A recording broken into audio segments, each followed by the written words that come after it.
3 years ago, I committed to the British people that I would renegotiate our position in the European Union and hold an in-out referendum. Now I am delivering on that commitment. You will decide, and whatever your decision, I will do my best to deliver it. On Monday, I will commence the process set out under our Referendum Act, and I will go to Parliament and propose that the British people decide our future in Europe through an in-out referendum on Thursday, the 23rd of June. The choice is in your hands, but my recommendation is clear. I believe that Britain will be safer, stronger, and better off in a reformed European Union.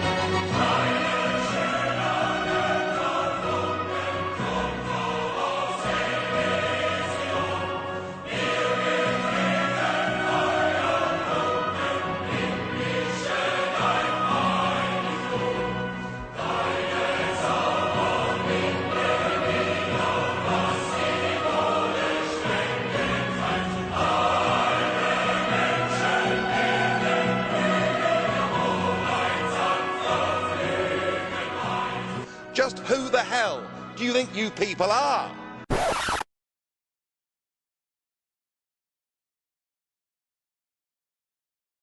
You are very, very dangerous people indeed. We don't want that flag. We don't want the anthem. We don't want this political class. We want the whole thing consigned to the dustbin of history. The fairly lousy state of British democracy at present is perhaps best summarised by the fact that just about every year, more people vote in the finals of our nation's most popular reality TV show than they do for candidates standing at the general election. Nonetheless, on occasion, a political issue does come along that has the power to engage even the most cynical and apathetic citizen. Deciding whether or not to remain as a member state of the European Union is just such an issue. Now, I will play my hand immediately. I shall be voting to leave. There are a plethora of reasons for this, many of them big, many of them small, many of them complex, and many of them simple. Today, however, I'm going to talk about just one big issue that arguably overshadows and informs every other. Before we get there, though, it's worth dispelling a tired old myth that I encounter all the time, and is probably bouncing around the head of any Europhile listening. An accusation that is constantly hurled at people like me who have come to the decision that I have. The accusation that I somehow hate Europe, that I'm a little Englander who's just intimidated by weird accents, Italian cologne, and German sausage. Nothing could be further from the truth, except maybe that last one. And it's a ludicrous argument. I run a European business. I speak French. I've lived and worked in Switzerland, Belgium, Holland, and the Ukraine. I have friends all over the continent.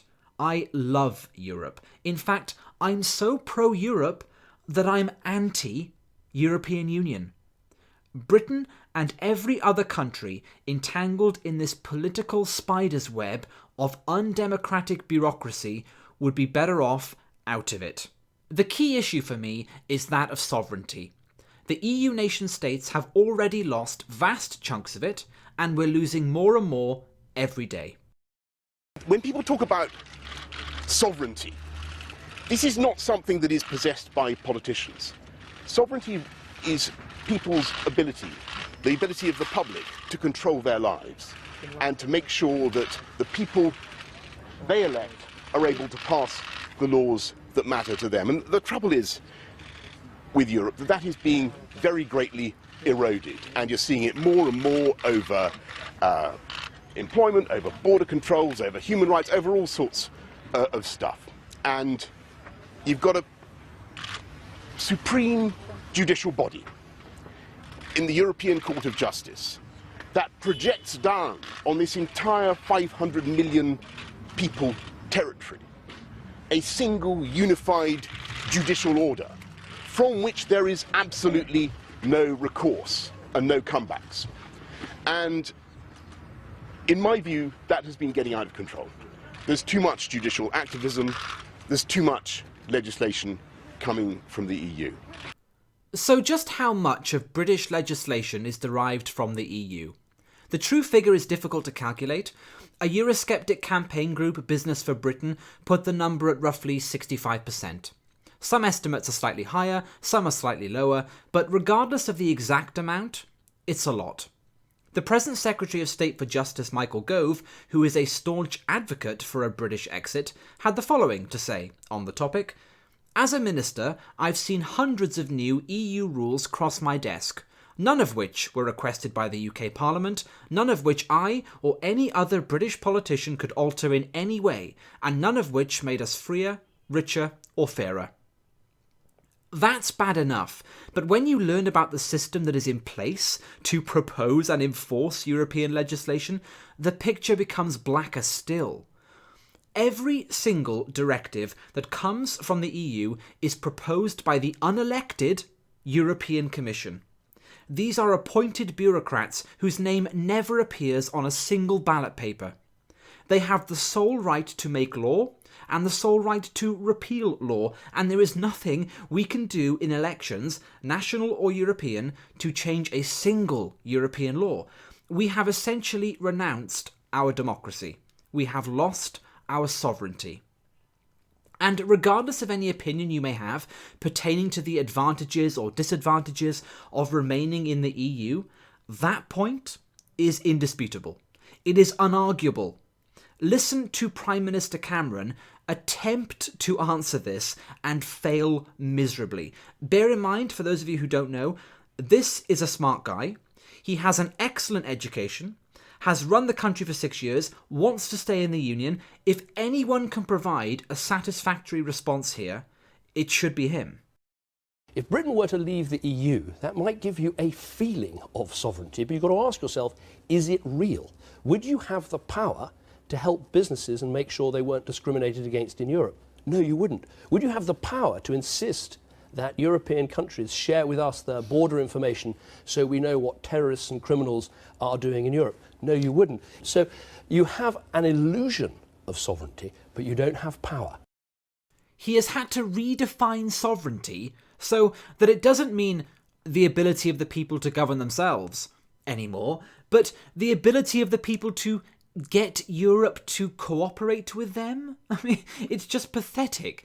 You don't have the power to influence Europe. Well, you do, Mr. Cameron, actually, in the same way that every other trading partner of Europe has the power to influence Europe. And it works the other way as well. As a member of the EU, we don't have the power to set up trade deals with countries like India, China, or Brazil independently. Our power is severely restricted by membership of the EU in many ways. The Prime Minister said something very surprising yesterday. He said that leaving the EU will give Britain an illusion of sovereignty. But what is membership inside the EU for Britain but an illusion of sovereignty? This is what Michael Fallon and others are arguing. They're saying if we go, we won't really go. Well, what does it mean if we stay? These are very big underlying issues which the Remain camp have to answer. If sovereignty is relative, then we certainly have less of it inside the EU. It is also important to consider Britain's unique position going into the referendum. Our relationship with this union has been rocky from the outset. The British people are naturally Eurosceptic, wary of the continent exercising too much power and influence for historically understandable reasons. We are not members of the Euro or of the Schengen visa agreement, and this also limits our ability to get things done in a way that meets David Cameron's bizarre new definition of sovereignty. Britain's opt-outs have made us the target of dislike amongst EU bureaucrats, particularly those pushing for ever closer union, and that dislike is compounded when our sensible decisions to remain outside of the single currency, for example, are vindicated, and when we persistently object to the way in which other member states are undemocratically bullied into following the orders of the Commission, come rain or shine. First lesson you learn if you're doing a life-saving course is that a drowning person will try and drag his rescuer underneath. I felt rather like that this morning on the receiving end of this minute's hate because of the United Kingdom having kept the pound, being threatened with the terrors of the earth. Of course, it was very reminiscent of what we were told when we stayed out of the euro in the first place. How's that working out for you, by the way, gentlemen? There was overwhelming public support for the Prime Minister standing aside from this new fiscal union. And as Mr Lambsdorff says, there are now effectively going to be two parallel treaty structures. There will be the EU and there will be the fiscal union, the FU. Initials which, by the way, neatly summarise the attitude which Eurozone leaders take to their own peoples. You're Irish and you're fed up with paying all this money to European bankers and bondholders, FU. You're Greek and you're thinking that a devaluation might be preferable to this constant crisis, FU. You're a businessman, you don't want to fold to keep the euro together, FU.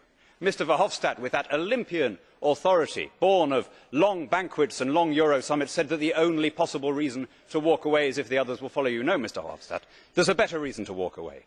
To preserve your democracy, to secure your independence, to keep fast the freedoms that you inherited from your parents, and to pass them on intact to your children. And how many of these freedoms remain? Not enough to silence the cries for an in-out referendum, that's for certain. Part of Cameron's special status package he has acquired following recent negotiations aimed at keeping Britain in the Union includes a commitment to exclude the UK from ever closer union. Leaving aside for the moment the fact that the Union is too close already, hence the need for a referendum, it's important to remember that this is simply a promise made on behalf of the heads of state and those concerned. There has been no treaty change, and I would be a little more inclined to trust the sincerity of these people if the entire institution was not a hotbed of corruption, coercion and flippancy, as even the most die-hard pro-unionists are forced to concede nowadays. What's more, if Britain votes to stay, what compels the EU to keep their promises? The deed is done. We're in, one way or another. This eventuality could in fact have the opposite effect that Mr Cameron intends. It could have the effect of spurring on arch-federalists like Angela Merkel, who long for full European political integration under the knowledge that the threat of a British exit has been removed from the picture. And what happens when all of these people have left their posts and are replaced with new bureaucrats and new heads of state who may have remarkably little interest in honouring such commitments previously made? The best we can do is recognise that the future is uncertain on this. But there are some worrying indications, let's say. I think that if you look to the world of today, if you look to the empires that are India and China and the United States and at the same time Russia, I think that the time is very near that we're going to decide on a European army in the European Union. I will create a grand army of the Republic to counter the increasing threats of the separatists. What I want to make clear today in this debate, together with you, Chancellor Merkel and President Hollande, is that the source, the origin of every of this crisis is in fact exactly the same. It's a lack of common governance. It's a lack of shared sovereignty. It's a lack of unity in Europe. What is the cause of this crisis? And Mr. Lutgitko, when you're saying, yeah, Europe is the problem and Europe creates itself the problem, well, 20 million citizens in the 19th and the 20th century were slaughtered in Europe. It was not because of Europe. It was because of nationalism and populism that have been slaughtered.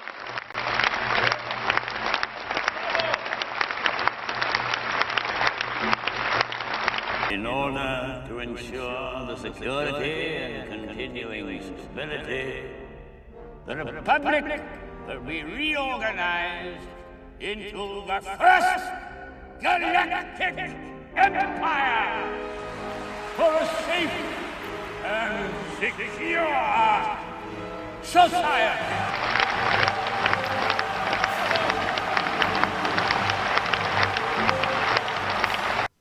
It should go without saying that it is perfectly possible to prevent war between countries without installing a Supreme Court that rules over every one of them. It's an insane position to adopt, and ironically, as all of these injustices are exacerbated, we actually stoke the fires of discontent and make cooperation less likely. There are countless examples of this across the continent already. The rise of the far right, the growing Euroscepticism.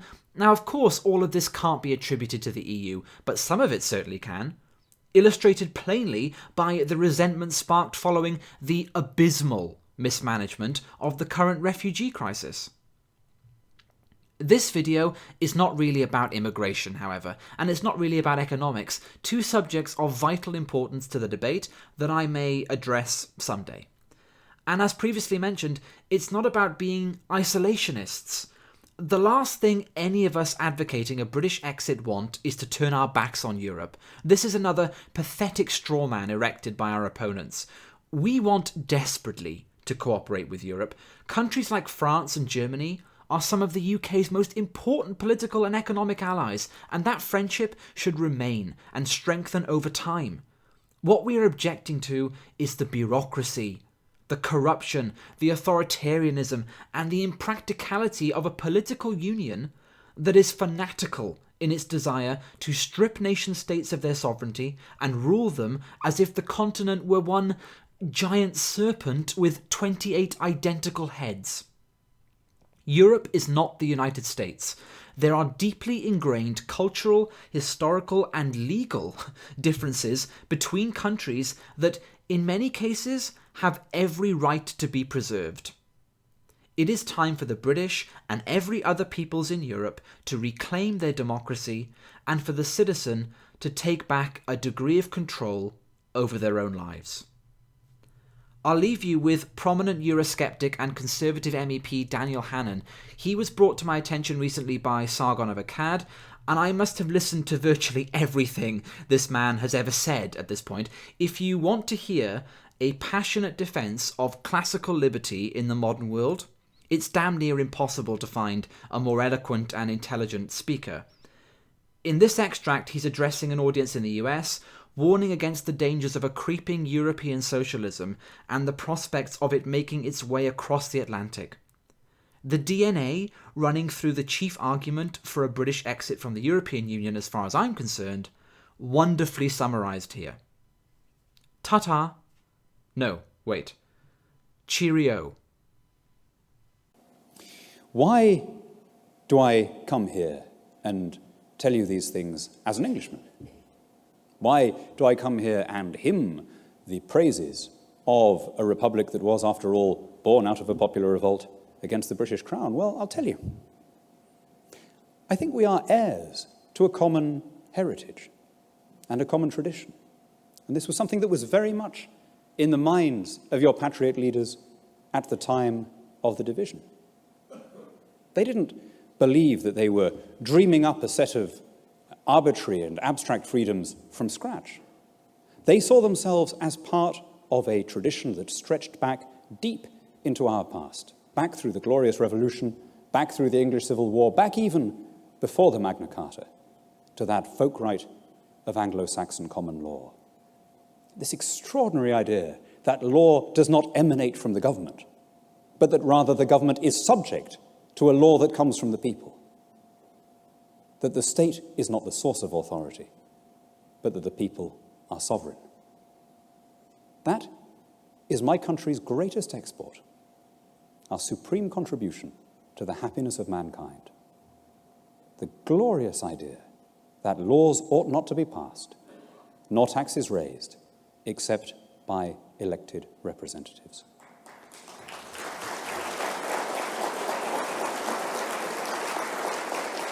And that vision found its purest and most sublime expression in the old courthouse in Philadelphia.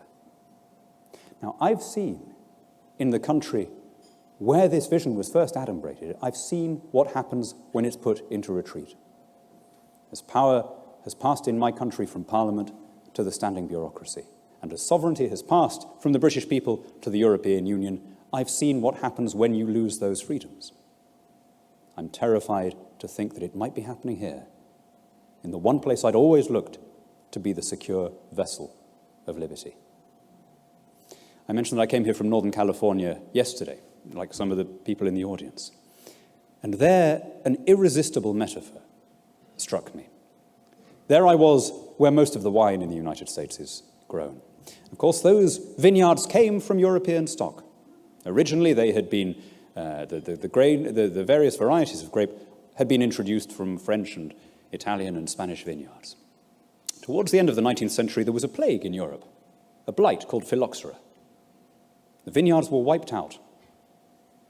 And in order to resuscitate European viticulture, in order to bring back new cuttings, the wine growers of Europe had to come to California and bring back the cousins of the grapes whose ancestral stock had been wiped out in Europe.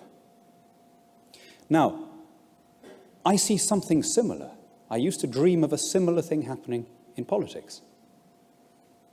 What I've stood for since I became an elected representative in Britain has been a restoration of our traditional British freedoms. Devolution of power, direct election of public officials, localism, devolution of power, all of the things that you take for granted here, all of those wonderful ideas that we exported and that we've now lost in the mother country. Imagine how they would have felt, those European wine growers, if when they finally got to California, they discovered that the aphids had got there first, and that the eggs were on the leaf, and that there were no vines to take home with them. That's my fear when I see you going down this road, when I see this administration repeating all the mistakes that we've made on our side of the Atlantic. I don't say that you've got everything right in this country. I don't say that the US is perfect. I don't say that we've got everything wrong in Britain. But it is bizarre that the bits of the European system you are intent on copying are the bits that have most spectacularly and obviously failed. You deserve better, my friends. You deserve better, and we expect better.